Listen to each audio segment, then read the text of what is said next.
तो आज हम लोग पढ़ेंगे, मेरा नाम अभय प्रताप है, लीजेंड एकेडमी में साइंस फैकल्टी हैं।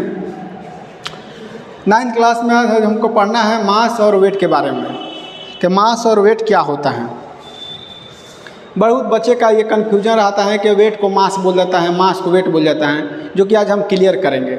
आम भाषा में लोग कोई पूछता है कि आपका वेट कितना है, तो लोग जनरली जवाब देते हैं 10 kg, 50 kg, 60 kg, जो कि गलत होता है। क्यों गलत होता है वो आज समझाने जा रहे हैं। सपोज कीजिए कि ये मेरा अर्थ है, ये मेरा क्या है, अर्थ है, और ये एक प्लेनेट है, ये अर्थ भी एक प्लेनेट है। तो ये समझिए कि मेरा मून है और ये मेरा क्या है, अर्थ है। और अर्थ के सरफेस पर एक ऑब्जेक्ट रखा हुआ है, तो अर्थ उस ऑब्जेक्ट को अपनी ओर mg फोर्स ले अट्रैक्ट करती है,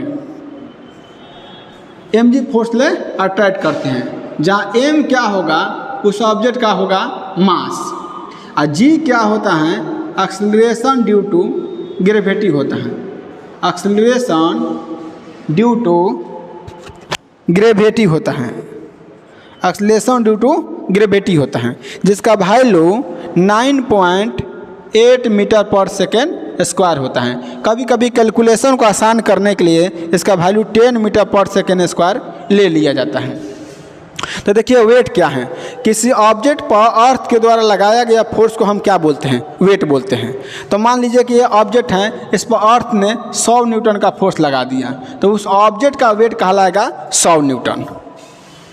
उस ऑब्जेक्ट का वेट क्या कहलाएगा, 100 न्यूटन कहलाएगा।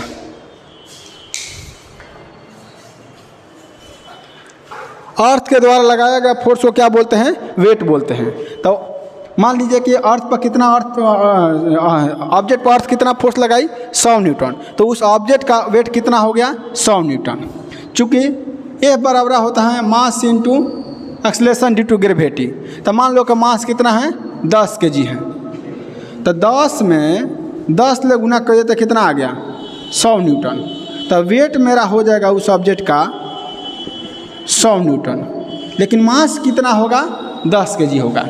तो अब के बाद से आप लोग वेट और मास को अलग अलग बताइएगा। वेट जो होता है न्यूटन में होता है, मास जो मेरा होता है केजी में होता है। यदि कोई लड़का बोलता है कि मेरा वेट 40 kg है, चाहे 50 kg है, तो फिजिक्स के भाषा में वो गलत बोल रहा है, क्योंकि वेट का ऐसा यूनिट न्यूटन होता है, लेकिन वो केजी बोल रहे हैं।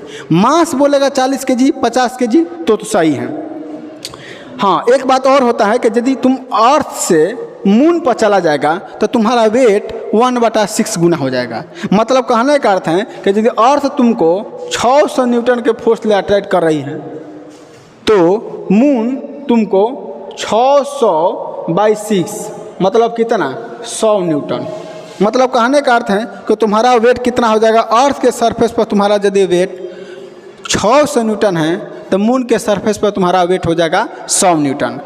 लेकिन ये मत समझना कि अर्थ के सरफेस पर तुम्हारा मास 60 kg है, तो मून के सरफेस पर मास क्या होगा, 60 kg होगा। मास कभी चेंज नहीं करता है, लेकिन वेट अलग अलग पोजीशन पर चेंज करता रहता है। तो आज के बाद से ये कोई टीचर पढ़ा रहा है आपको कि आप यदि अर्थ के सरफेस पर 60 kg के हैं, तो मून के सरफेस पर आप 10 kg का हो जाएगा, तो ये गलत है।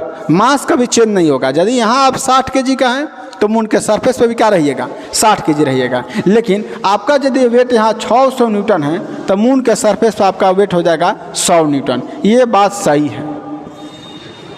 हाँ, और क्या डिफरेंस होगा, तो वेट का ऐसा यूनिट क्या होता है, न्यूटन, और मास का ऐसा यूनिट क्या होता है, केजी होता है। और न्यूटन फोर्स का ऐसा यूनिट होता है। इसलिए वेट मेरा कैसा क्वांटिटी हो गया, वेक्टर क्वांटिटी हो गया। वेट मेरा कैसा हो गया, वेक्टर क्वांटिटी हो गया, क्योंकि इसमें डायरेक्शन भी होगा और मैग्नीट्यूड भी होगा। लेकिन मास मेरा जो होगा वो स्केलर क्वांटिटी होगा। मास जो मेरा होगा वो क्या होगा, स्केलर क्वांटिटी होगा। क्यों, क्योंकि इसमें डायरेक्शन नहीं होता है। वेट मेरा चेंज हो सकता है, मास मेरा कभी चेंज नहीं होगा। वेट मेरा 0 हो जाएगा, वेट मेरा 0 हो सकता है, बट मास कभी 0, मास can not be 0, mass can not be 0, मास कभी 0 नहीं होगा। अर्थ के सेंटर पर चल जाओगे तो अर्थ के सेंटर पर जी का मान क्या हो जाता है, जीरो हो जाता है। इसलिए वेट का फार्मूला होता है m इंटू जी, और जब जी का मान जीरो हो गया इसलिए वेट का वैल्यू क्या हो जाएगा, जीरो हो जाएगा। तो अर्थ के सरफेस पर वेट का वैल्यू क्या हो जाता है, जीरो हो जाता है, लेकिन अर्थ के सरफेस पर मास का वैल्यू जीरो नहीं होगा। मतलब कहने का अर्थ यह है कि वेट और मास में बहुत अंतर होता है, दोनों का आप लोग एक ना समझे और टीचर भी एक समझावे ना। Thank you.